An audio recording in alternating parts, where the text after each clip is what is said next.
Welcome to Audiobook 365 Stories. Dr. Wybrow became very famous as a London doctor. People said that he earned a lot of money from his work, more than most doctors at that time. One afternoon, near the end of the busy season in London, the doctor had just eaten lunch after a very hard morning of work in his office. He still had many patients to visit at their homes, when his servant came in and said that a lady wanted to see him. "Who is she?" the doctor asked. "Is she someone I don't know?" "Yes, sir. I don't see strangers outside of my work hours. Tell her what my hours are and send her away." "I told her, sir, and she won't leave. She won't leave." The doctor smiled when he said this. He liked to joke, and there was something funny about the situation that made him laugh a little. "Did this stubborn lady give you her name?" he asked. "No, sir. She refused to give her name. She said she won't take more than 5 minutes, and the matter is too important to wait until tomorrow. She's in the consulting room now, and I don't know how to make her leave." Dr. Wybrow thought for a moment. He had been a doctor for more than 30 years, and he had met many women in his work. He knew that some women did not care about time, and they often used their position as women to get what they wanted. He looked at his watch and saw that he had to start visiting his patients soon, who were waiting for him at their homes. He decided to do the smartest thing he could in this situation. In other words, he decided to escape. "Is the carriage ready at the door?" he asked. "Yes, sir." "Good. Open the door for me quietly, and leave the lady alone in the consulting room. When she gets tired of waiting, you know what to tell her. If she asks when I'll come back, tell her that I'm eating dinner at my club and going to the theater tonight. Now, Thomas, be quiet. If your shoes make noise, I am finished." He quietly walked to the hall, with the servant following him on tiptoe. Did the lady in the consulting room hear him? Or did Thomas's shoes make a noise? And was the lady good at hearing?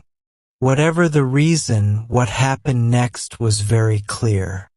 Just as Dr. Wybrow passed the consulting room, the door opened. The lady came out and put her hand on his arm.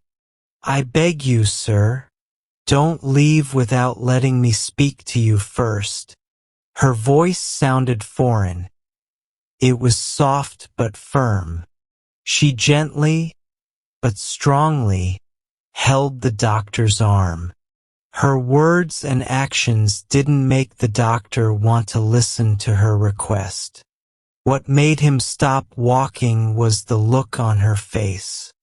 The strange difference between her pale skin, like a dead person, and the strong life in her bright, shining black eyes made him stop and stare at her. She wore dark clothes, dressed very nicely. She was not very tall, and she looked about 30 years old or a little older. Her lower face, her nose, mouth, and chin, was very fine and delicate, something often seen more in foreign women than in English women. She was clearly beautiful, but her very pale skin made her look strange. There was also no softness in her eyes. Besides his first surprise, the doctor felt a strong sense of professional curiosity. This might be a new kind of case for him to study. It looks like it, he thought. It might be worth waiting for. She noticed that she had made a strong impression on him and let go of his arm. "You have helped many sad women in your life," she said. "Help one more today." Without waiting for an answer, she walked back into the room. The doctor followed her and closed the door. He sat her down in the patient's chair, near the windows.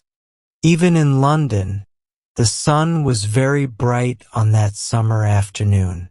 The light shone on her. She stared at the sun without blinking, with strong eyes like an eagle.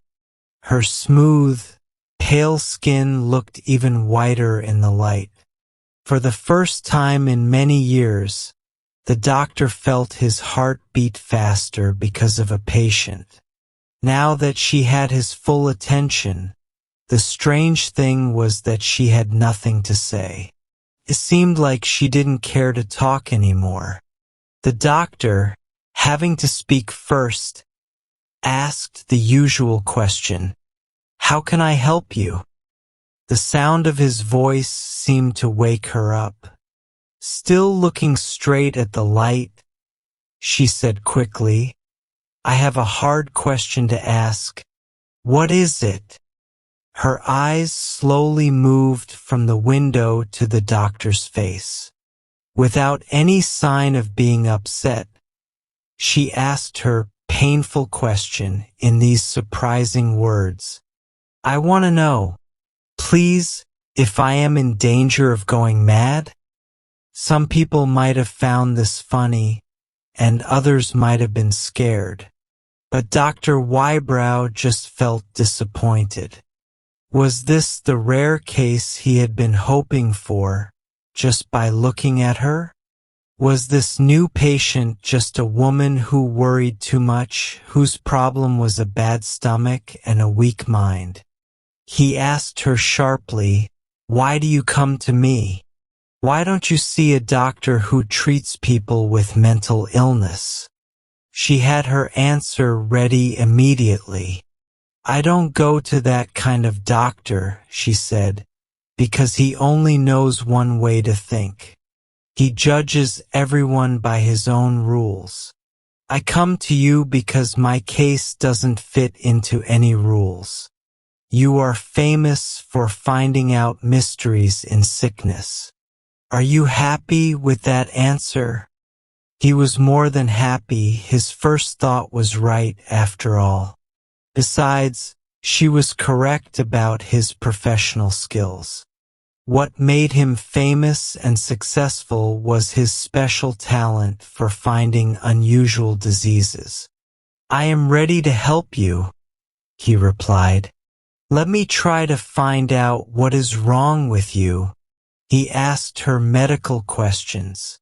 She answered quickly and clearly.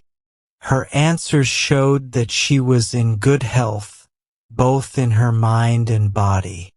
Not satisfied, the doctor examined her heart and other important organs. Neither his hands nor his stethoscope could find anything wrong. With the same patience and care that he had shown since he was a student, he tested her again and again. But the results were always the same. There was no sign of brain disease, and her nervous system was working perfectly. "I can't find anything wrong with you," he said. "I don't even know why your skin is so pale. You are a complete mystery to me." "The pale color of my skin is nothing," she replied, sounding a little impatient. "When I was young, I almost died from being poisoned. Since then, I've never had good skin. My skin is so sensitive, I can't put on makeup without getting a terrible rash. But that doesn't matter. I wanted your clear opinion. I believed in you, and now you have let me down." She lowered her head sadly. "And so it ends," she said quietly to herself. The doctor felt sorry for her. Or maybe it was his professional pride that felt a bit hurt. "It might still end well," he said, "if you choose to help me." She looked up with bright, intense eyes. "Speak clearly," she said. "How can I help you?" "Clearly, madam, you came to me as a mystery, and you expect me to solve it using only my medical skills. My skills can do a lot, but not everything. For example, something must have happened, something that has nothing to do with your physical health, that has scared you about yourself. Otherwise, you wouldn't have come to see me. Is that true?" She clasped her hands tightly in her lap. "That is true," she said eagerly. "I am starting to believe in you again." "Good. But you can't expect me to figure out what emotional or mental reason has made you afraid. I can tell you for sure there is no physical reason to worry. But unless you trust me and share more, I can't help you further." She stood up and walked around the room. "What if I tell you?" she said. "But remember, I won't give any names. There is no need for names. I just need to know the facts." "The facts don't matter," she replied. "I can only share my feelings, and you'll probably think I'm just being silly when you hear them. But never mind. I will try to satisfy you. I'll start with the facts you want. But believe me, they won't help you much." She sat down again. In the simplest words, she began to tell the strangest and most unbelievable story the doctor had ever heard.